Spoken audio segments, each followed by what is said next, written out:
اسمك ايه؟ اسمي محمد. هنحط لكم يا جماعه صوره ام محمد.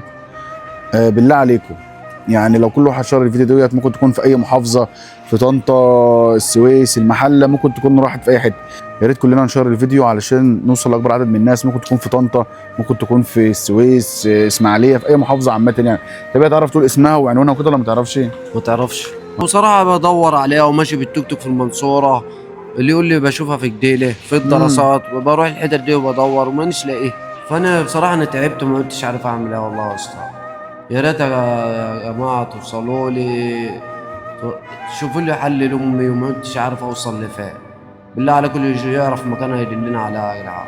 بس انت كنت بتسيبها ليه كده محمد تخرج كده محمد ولا بتعمل؟ والله بصراحة أنا ياما معدتها يا أستاذ، وهي اللي حابة تمشي بتقوم خارجة ورايا بعد ما أخرج، بتقوم فاتحة الباب وخارجة ورايا. أنا بصراحة أنا مانعها ما تمشيش خالص، بس هي اللي قامت فاتحة وتخرج ايوه، وما كنتش عارف يعني انت بتقوم